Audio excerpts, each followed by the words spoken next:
What an outrage. They want to hijack and cancel words like 1776, the Declaration of Independence, Independence Day, and the American Revolution. What about, oh no, defense of the Second Amendment? If you advocate for defense of the Second Amendment, you're in favor and in fact are engaging in the violent overthrow of the government of the United States. Well, that's the implication, isn't it? Right?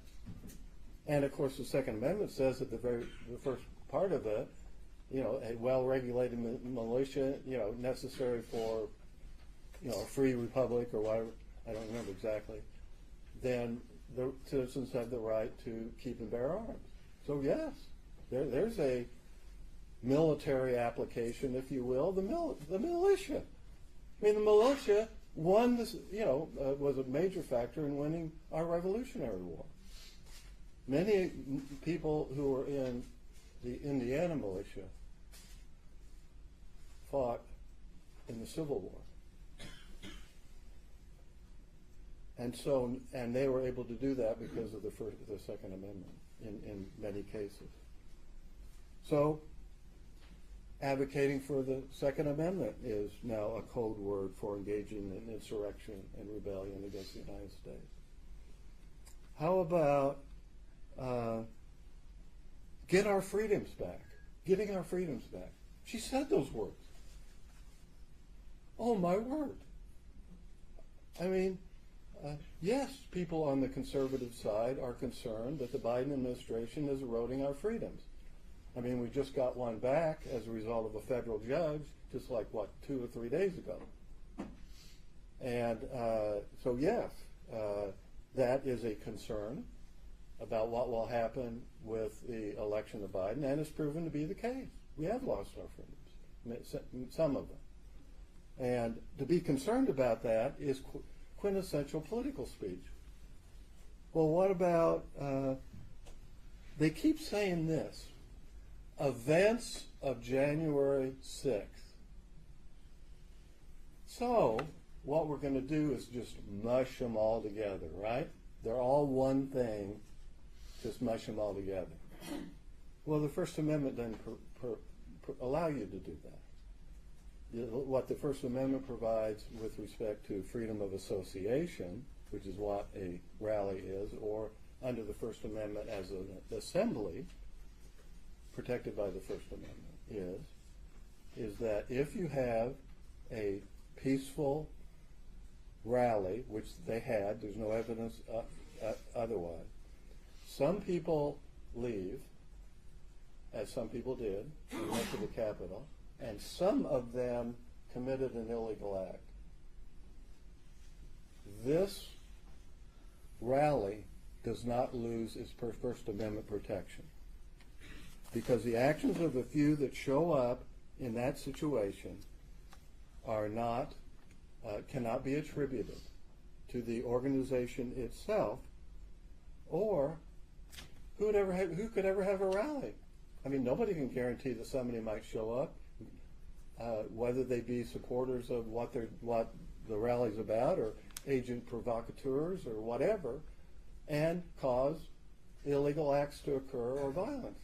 You can't.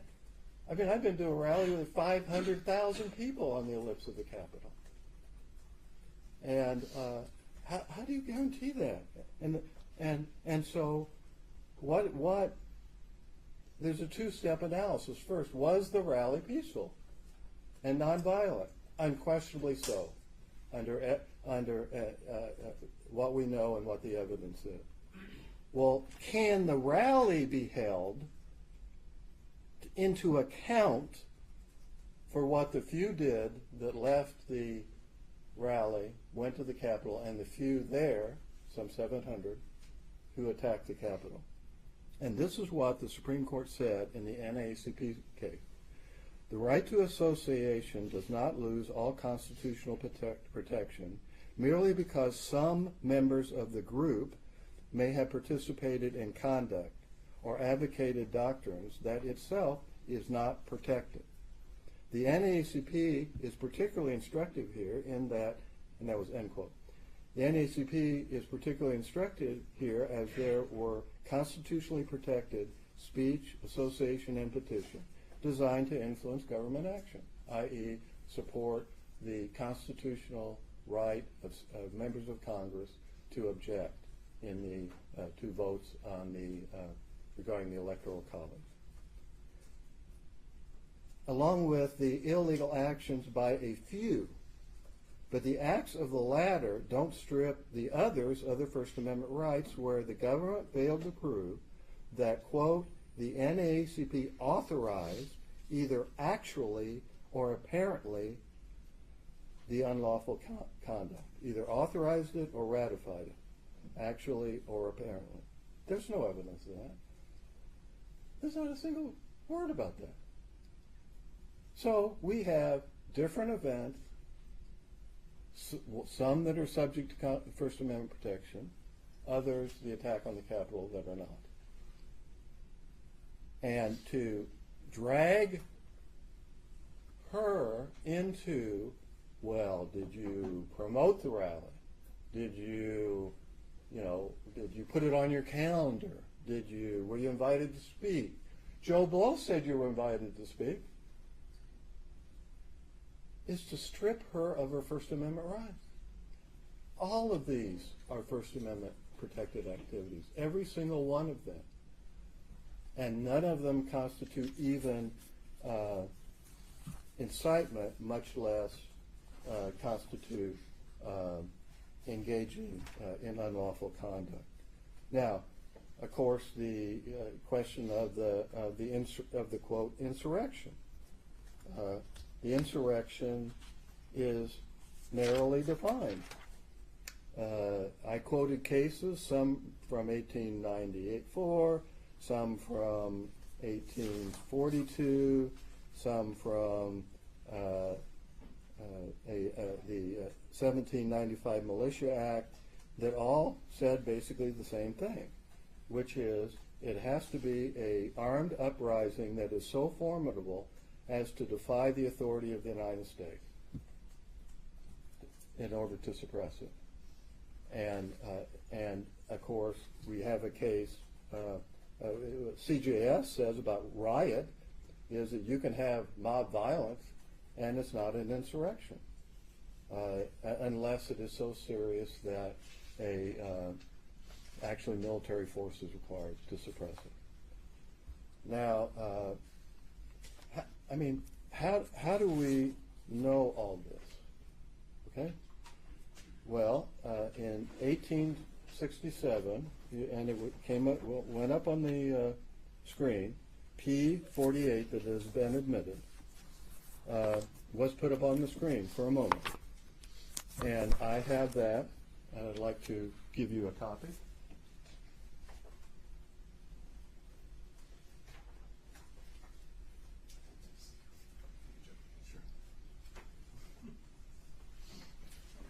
Now, I don't know who can read the exhibit as presented. Okay. I confess I cannot. However, therefore, what I have done is at 3 o'clock in the morning, Thursday morning, I figured out how to not only, zoom it, okay, to make it larger, the applicable sections, but copy them. So I did that, and those are the attachments. All right. Now, because it was 3 o'clock in the morning, I kind of screwed up on my numbering, so it's 1A and 1B, and then I go 2 through 14 or so. And this takes you step by step through the analysis of the Attorney General of the United States in 1867. That was mentioned on the stand, okay, and shown to you. What the words engage in insurrection or rebellion and giving aid or comfort to the enemies thereof mean and meant in 1867, because those words were not just used in 1868 in the 14th Amendment, but they were used, and this is what the Attorney General was addressing, it was used in Reconstruction Act because they were going to open up voting to the people who lived in the Confederacy, old Confederacy, and they were required to take an oath. And that oath, in order to register to vote, one of its sections was that they have to swear that they did not, quote, engage in insurrection or rebellion or gave aid and comfort to the enemies of the United States. It's the exact words, okay? So the first A1A starts about in the middle column. We're going to go down the middle column for a while, all right? And it starts with considering. I now come to consider the meaning of the disqualification arising from this point of the oath that requires a person to state that he is, quote, not engaged in an insurrection or rebellion against the United States or given aid and comfort. Each of these are separately considered according to the Attorney General. On the next page, now it's on the left a little bit. My duty here is one of simple construction. And I thought this was important. He was not applying constitutional concepts to his construction, which, of course, under modern First Amendment jurisprudence, I mean, you absolutely have to do that. And as has happened in the NAACP case, etc., as we have discussed. And even at that, he viewed the oath, because you couldn't vote, as depriving you of a right. And that was important to his analysis. On page 2, he goes to that the requirement of the oath and the disqualification must be viewed as a punishment for that conduct.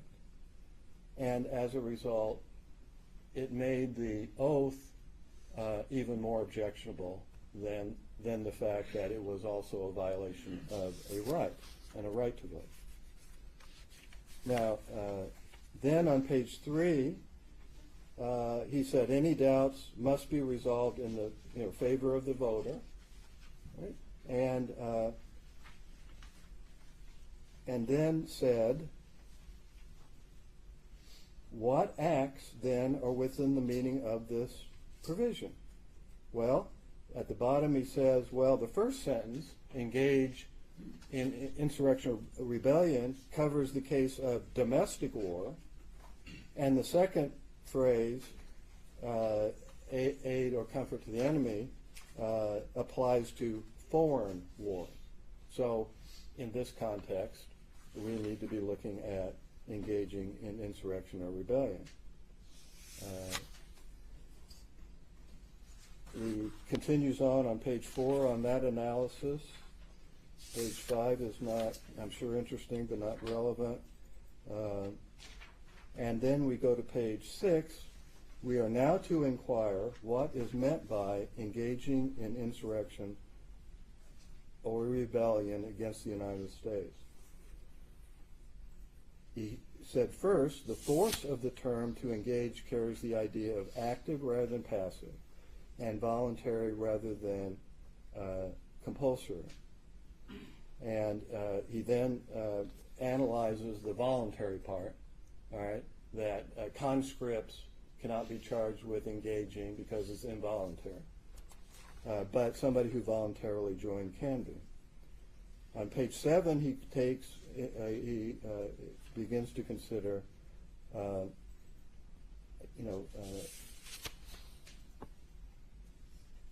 the question of whether persons may have engaged in rebellion without having actually levied war or taking up arms, and he finds in that regard that, for instance, people in the War Department of the Confederacy did engage, even though they didn't literally take up arms. We then go to why civil officers are not covered, people that just run the government, maintain the peace, do perform civil functions are simply not covered.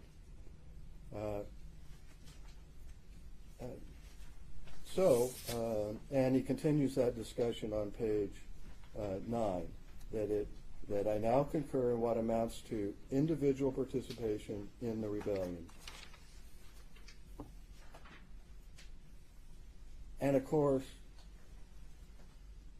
he agrees that it isn't only the Civil War that is to be considered, but that the Civil War provides much instruction on what is meant by rebellion or insurrection.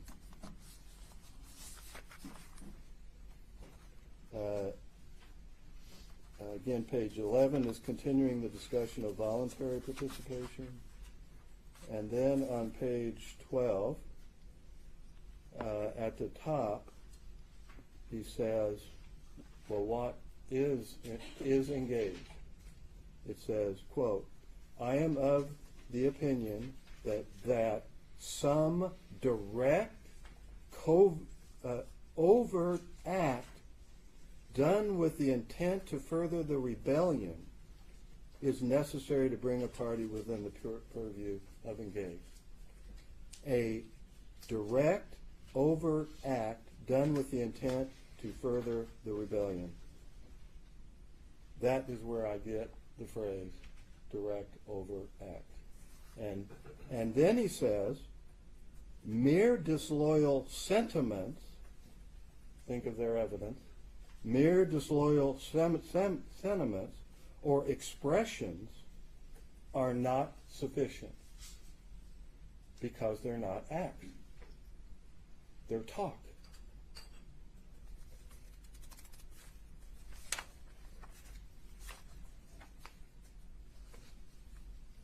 And so that is where we find out, surely, by one of the most authoritative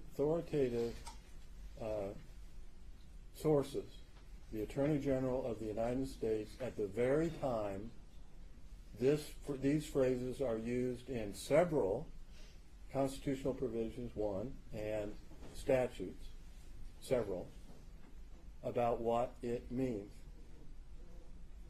It does not mean nuance. It does not mean innuendo. It does not mean code words. It does not mean First Amendment protected speech. A direct, overt act is conduct, and it has to be with the intent to further not some political agenda or whatever, but the actual insurrection that is occurring, the domestic war, as they described it, he described it, that was occurring. Anything short of that, and every political disagreement is going to be characterized by bold, well-funded lawyers and interest groups into, you're going to have to fight for your life. You're going to be disqualified from Congress. You're going to be whatever they can do to you. Maybe, in the worst possible situation, charged with a federal offense. The same words are used in a federal crime of a felony.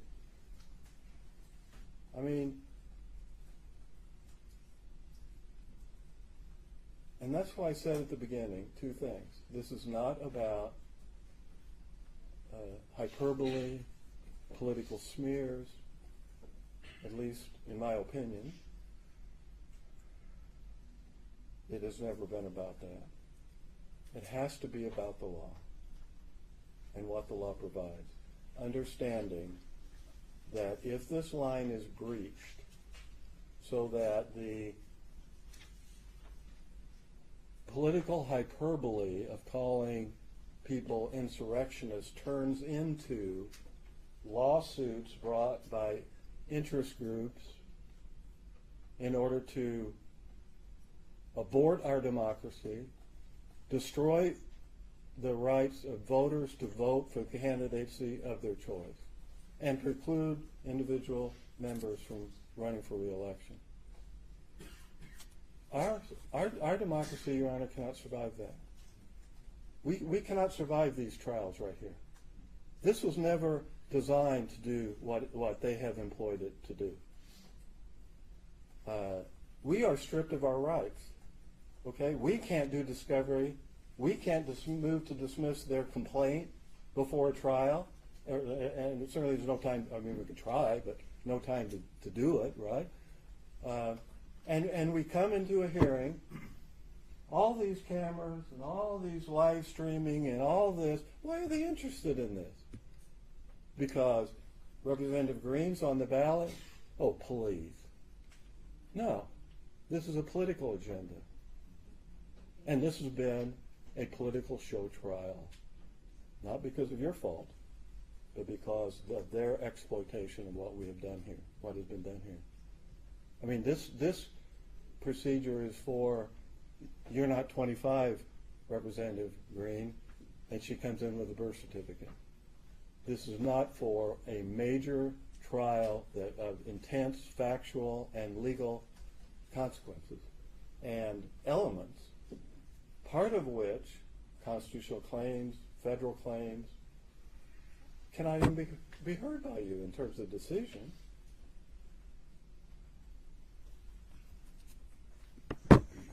We have got to put a stop to this, and this is where it should happen, Your Honor. Thank you. Thank you, Your Honor. Your Honor, Mr. Bopp talked a lot about the law, a little bit about the history, not much about the facts. I'm going to try to confine my remarks to the facts, and we're going to submit a brief, as Your Honor knows, next week with responses to all the interesting legal issues that Mr. Bopp has raised. But it's been a long day, and it's been a difficult day, and it's been a solemn day. And we find ourselves back where we started, with the disqualification clause of the 14th Amendment and its three very simple requirements. That the candidate for federal office had taken the oath to the Constitution, that an insurrection occurred, and that the candidate, having taken that oath, engaged in insurrection, promoted it, supported it, assisted it, helped bring it into fruition. Those are the three elements we came here today prepared to prove, and those are the three elements that we have proved. Let's talk about each of the three. Marjorie Taylor Greene took the oath of office on January 3rd, 2021. She became a member of the United States House of Representatives, the body that represents not the states, but the people of the country in general, we the people. Now, Mr. Bopp said this morning, words matter, and we agree with that.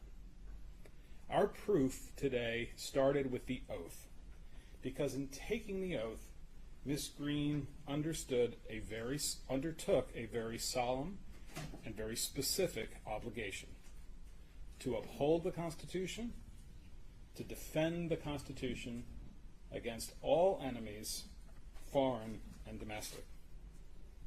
Now, taking that oath was an honor, but it was also an obligation. Ms. Greene was no longer a simple citizen of the great state of Georgia. She wasn't just another person with opinions and a Twitter account.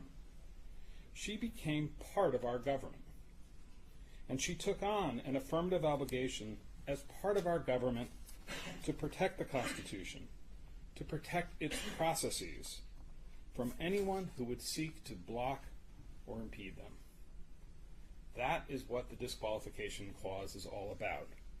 That special status that is conferred upon a person when she takes the oath of office. Now, we'll argue in our brief to this court that that status means that Ms. Greene can't just say anything she wants that she could have said as a private citizen. And our brief will also point out that there are lots of things that people say that are words that matter and that also have legal consequences.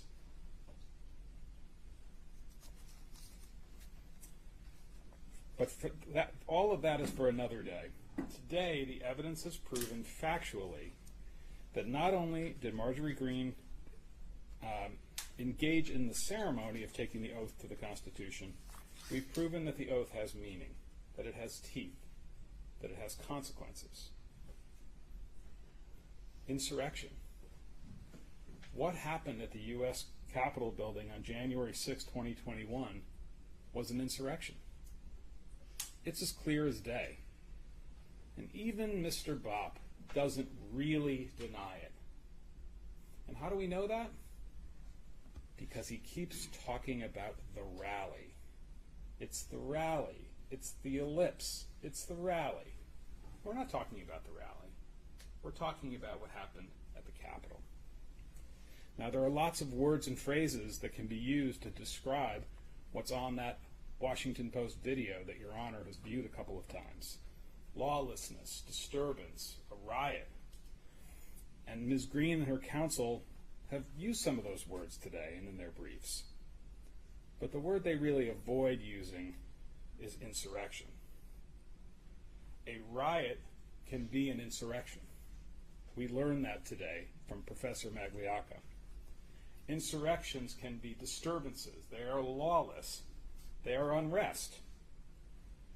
But when it's used in the disqualification clause, an insurrection is more than these things. It is something where the purpose of it is to block, impede, disrupt a constitutional process, or to overthrow the very existence of the government itself. Professor Magliocca explained all of this and how American history has faced many insurrections in the past, and how all of them share the same features. Violence, aimed at the processes or the legitimacy of government. Sometimes they're aimed at courts. In this case, they were aimed at the legislature. And the violence that cannot be quelled by ordinary law enforcement means. Judge Boudreau, you saw and heard with your own eyes not just the violence, horrific and sickening as it is, but its goal, which was to stop the certification of the Electoral College vote in favor of Joe Biden. Its goal was to stop the constitutional process of the 12th Amendment, the peaceful process of transferring power between presidents. Its goal was to physically prevent Congress from meeting to do the essential work of our democracy. And here's the worst of it. It worked. For a time, the insurrection worked. It succeeded, only briefly, but it worked.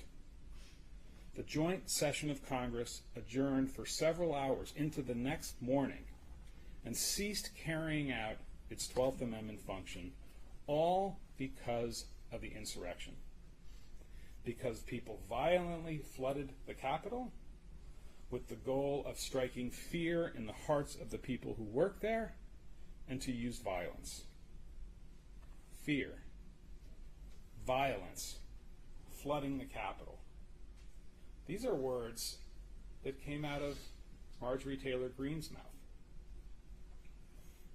Now, many people were responsible for this attack on our democracy. Most of all, of course, the individuals that you saw on the Washington Post video and many other places. They defiled the people's house. But they're not the only ones. There were others as well, the leaders, the people who justified, who promoted, who supported, who assisted, who encouraged this in the days and weeks leading up to January 6th. Marjorie Taylor Greene is one of those people. And how do we know this? We know this from the evidence. Let's start by talking about what we're talking about. As a legal matter, in order to be disqualified from federal office, Ms. Greene had to have engaged in insurrection sometime after January 3rd, 2021, when she took the oath. Your Honor, you've said it yourself. It's a narrow window, January 3rd to January 6th, 2001. And the evidence is very clear that, in fact, Marjorie Taylor Greene justified, assisted, supported, and promoted the insurrection in that window. That's what the term engaging in insurrection means under the law, and we will lay that out in great detail in our brief next week. It's a legal point, but it's a common sense point as well. Jefferson Davis didn't take up the musket and fire on Union troops, at least as far as I remember my history. But he was just as much an insurrectionist as the tens of thousands of soldiers for the Confederacy who did. Now, the January 3 to January 6 window can really only be understood by looking at the facts of what happened before that window and before the oath. There's really no dispute about this either. We have proven that Marjorie Taylor Greene was an advocate for violence against government officials. In fact, she advocated violence against the Speaker of the House, the highest ranking member of the House, Mrs. Pelosi, the very House that was attacked on January 6th, 2021. She admitted it. She kind of wiggled there for a second, and then she admitted it, and you saw that with your eyes. Treason, the death penalty, a bullet in the head. That's what she said about Nancy Pelosi.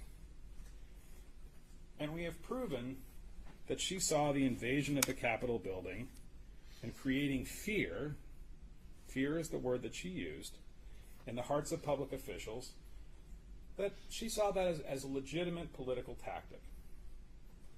And when she told people, when she was discussing this tactic, that she told them they should feel like they can act in a violent way. She denied it. Not really. She said, I don't remember.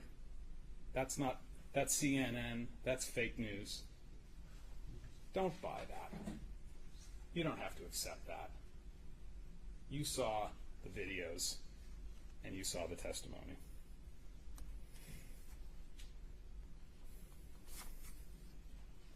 We have proven that Marjorie Taylor Greene was very clear on certain occasions with her supporters about her support for political violence. She said it on tape.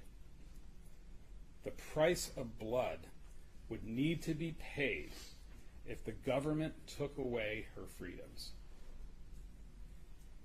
She wouldn't even admit that that was a call for violence. She said something about the First Amendment, the Second Amendment, a bunch of other amendments. The price of blood could not be more clear.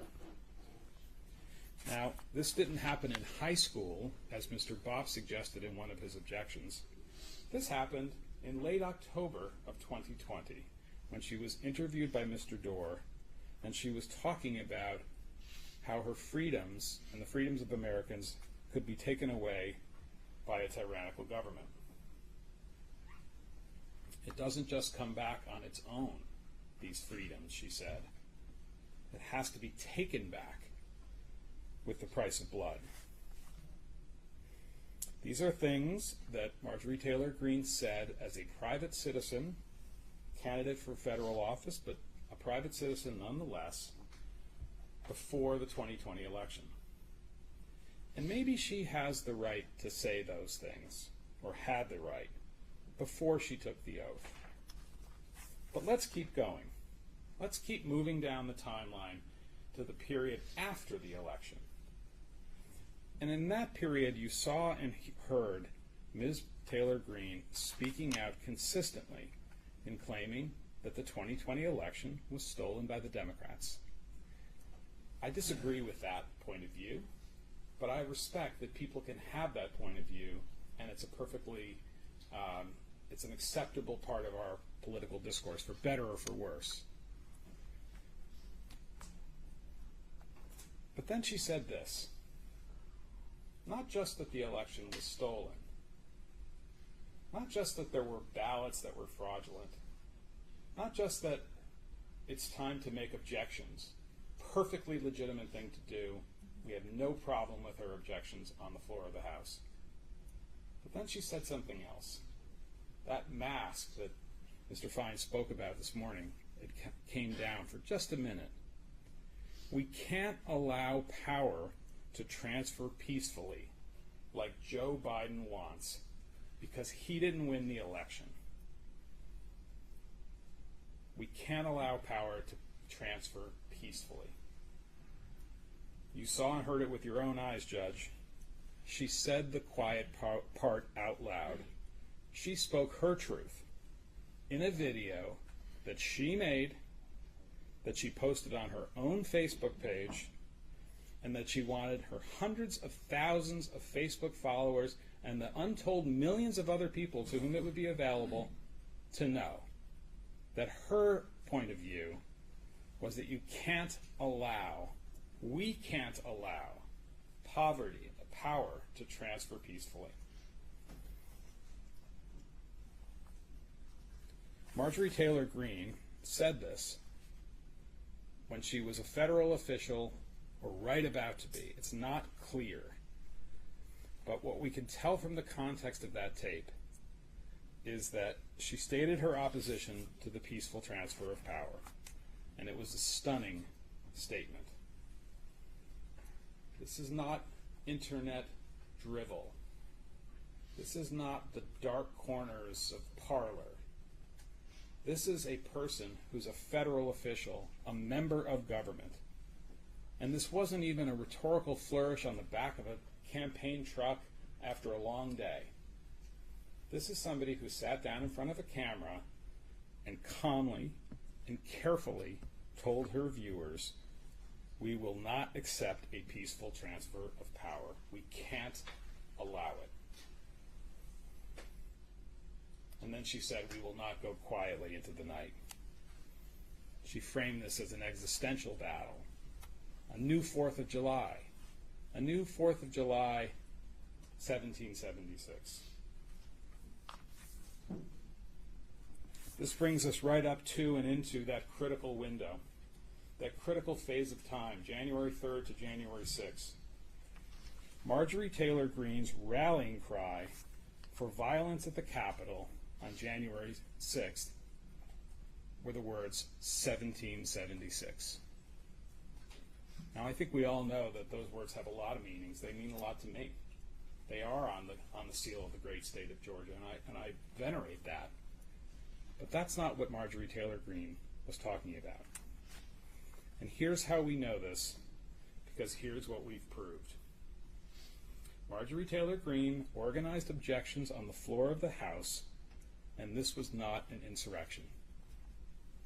This actually was part of the constitutional process, and we have no issue with it. But then, Marjorie Taylor Greene promoted, encouraged, and supported the idea of large demonstrations in Washington on January 6th. Now, there's nothing wrong with large demonstrations either. And this is Mr. Bopp's point about the rally on the ellipse, not the insurrection at the Capitol. He says, well, you know, who cares? It's a good thing. I agree. People do these things all the time. I've done them as well. And demonstrations are an important and venerated part of our democratic tradition. She worked with organizers and made calls for people to come, and that's not a problem. Out of context. Out of context, it's not a problem. In context, this support was part of a scheme where lawful demonstrations or Plan A, the first step, and there was also Plan B. What was going to happen when all the lawful demonstrations happened and all the objections on the floor of the House were heard, and as everyone knew, they were futile? The votes were there to certify the election of Joe Biden. There was a Plan B, and Plan B was violence at the Capitol. Plan B was to physically enter the Capitol illegally, not on a tour, a tourist tour, busting in the windows and doors, as you saw in that video,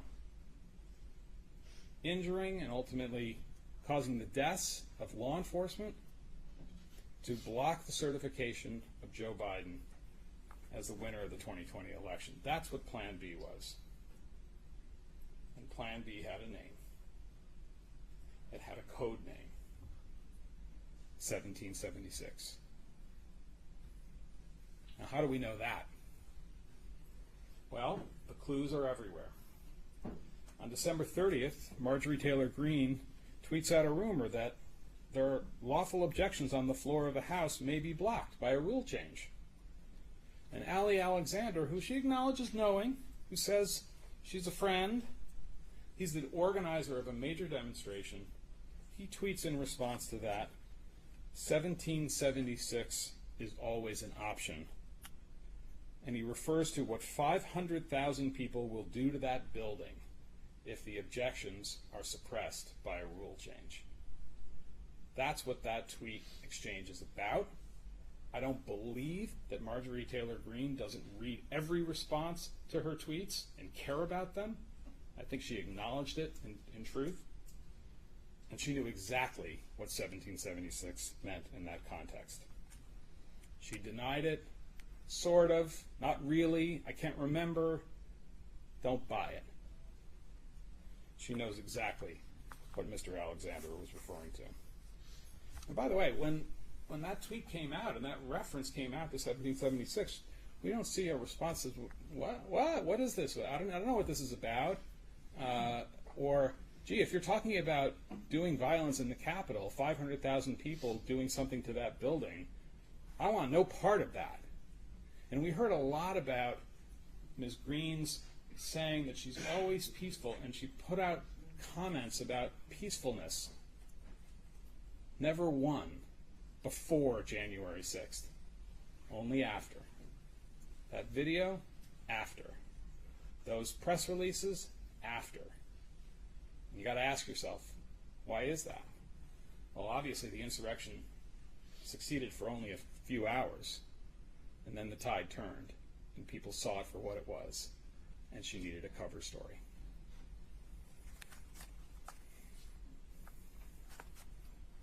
Marjorie Taylor Greene knew perfectly well what 1776 meant, that it meant violence against the government, overthrowing a tyrannical government, and that was the Plan B of January 6th, 2021. She embraced it and she promoted it. And probably the most important piece of evidence from our point of view in this case is Plaintiff's Exhibit, or Petitioner's Exhibit 27. This is the short clip of Marjorie Taylor Greene on Newsmax. It's the night before January 6th. She's asked a number of questions about the objections that she and others are going to lawfully file on the floor. And then the broadcaster asks her, so what's your plan? How do you think this is going to play out and roll out tomorrow? And her answer is one sentence. This is our 1776 moment. It's a stunning statement. It has no meaning unless you know the code. It has no meaning unless you're in the club. It's 1776. It's Plan B. It's block the certification. It's flood the Capitol. It's use violence if you have to. This is a message posted, stated on January 5th, in the middle of that window, posted on Facebook to her hundreds of thousands of followers and anybody else who wanted to see it on January 5th from a sitting member of the United States Congress. It was her clarion call. People knew what she meant. They knew exactly what she meant. Tomorrow is our 1776 moment. Now, it's interesting that the examination that Mr. Bopp did of his client never asked her about that. Never asked her about providing support to people who were planning the demonstrations, or providing support for people who ultimately broke into and trashed the People's Temple. Never asked her any of those questions. She never addressed it. When I asked her, she said, I don't remember, I'm not sure, I don't think so. So what do you have before you, Your Honor, at this point? You have her own words, in context, against nothing. Not even a real denial.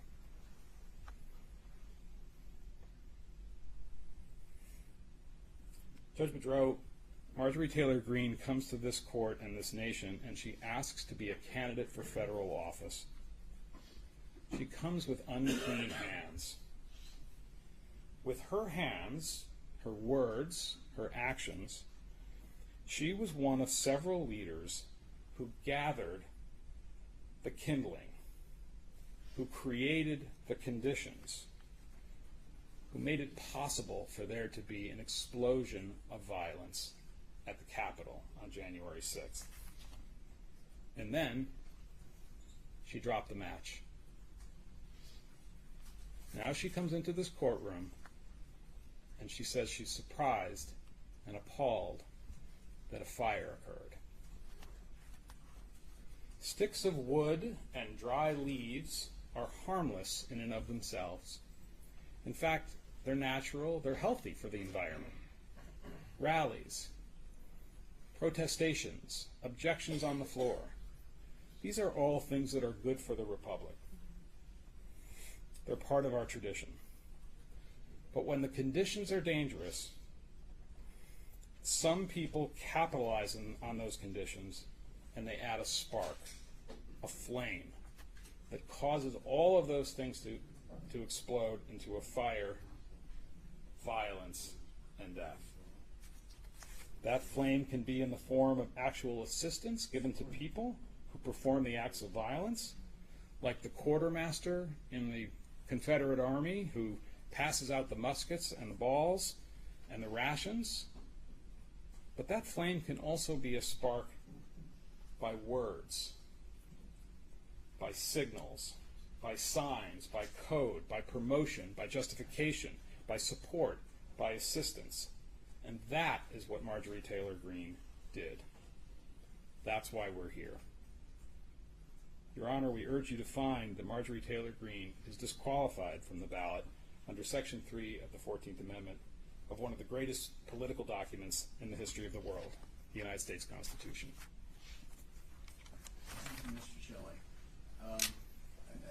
It's quite late, but I'd like to take a couple of minutes just to talk about the briefing and a couple of things.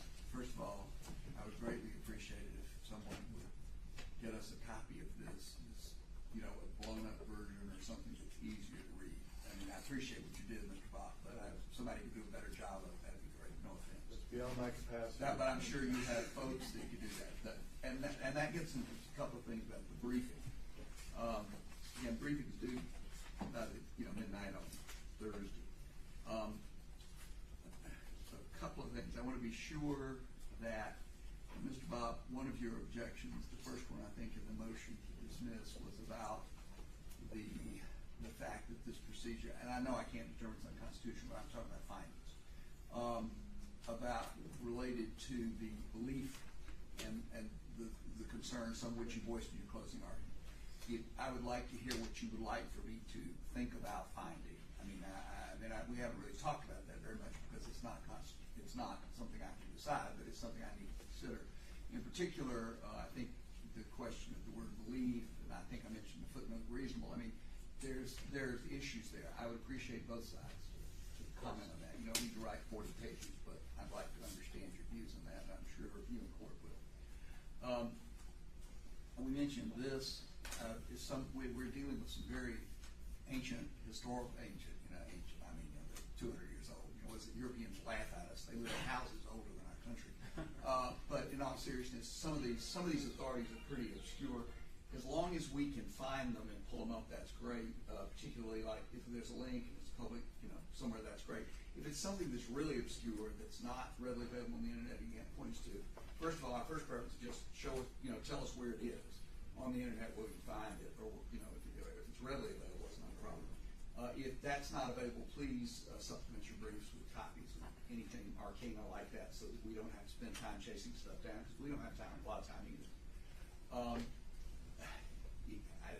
Obviously, I kind of leave it to y'all how you want to organize your respective briefs. At this point, the record has gotten a little bit chaotic because we've had so much back and forth, and we've had a number of orders and so. And I know, Mr. Bob, that you've got your original motion to dismiss a lot of those arguments which you made in your closing. It might help, if you don't mind doing it, to maybe put them together again in light of this hearing, and maybe focus them and streamline them, so I just don't have to wallow around trying to look at multiple documents. I'm sure Mr. Shelley can do the same thing. Brevity is always better. What is it? Write it like you think I'm going to sign it. Because we do need to get this done. I mean, the Georgia courts move very fast. We will move very fast. I hope to have it out within a week of you all getting it to us. This is extraordinarily important stuff. Your Honor, thank you, and thank you for the direction on the briefing. And fortunately, my associate, Melina Siebert, who's done a really fine job, is listening, and I'm sure taking notes. So we'll do the best we can. Right, and again, I know everybody's running and gunning, and I know I gather there's been an appeal filed to the 11th Circuit. So I don't know what your briefing schedule is on that. I know there's a briefing schedule in the 4th Circuit case. I'm sure you have a lot of fires to put out, and I'm fully cognizant of that. But so just I'm sure you do the work. By the way, y'all do great work. I mean, everybody's working under exigent circumstances very quickly, and everybody's taking it seriously what it needs to be taken. So I'm sure it will be very helpful, and we look forward to getting it and finishing this stage of the matter. Before we close, is there anything else? Nothing but petition. Thank you. No, other than, Your Honor, you've really done a fine job in a very extraordinarily. Thank you. Flattery is always appreciated. Put us down for flattery too, Judge. I think when it's merited, it ought to be provided. And I appreciate everybody's conduct and discipline, and so I appreciate everybody who's scrambling to be here. So with that, I think that concludes the hearing. Everybody is dismissed. Thank you, Judge. Your Honor, I'm sorry. the record now closed. The record is now closed, but I think a lot of microphones are still on. So I would suggest you not say anything. Someone Press the green exit button to the side, you can go right out there. Make sure you stay on the 3 left elevators, you go on the far right elevator before you get done. Okay.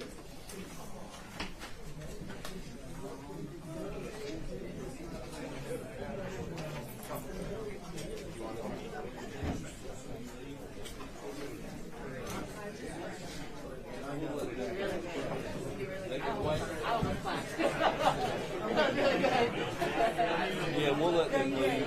That way, After they all hang out. well, they've already given the order. Probably not to do something like this at the Capitol, and its own essence. Are you Capitol Police? No, I'm state.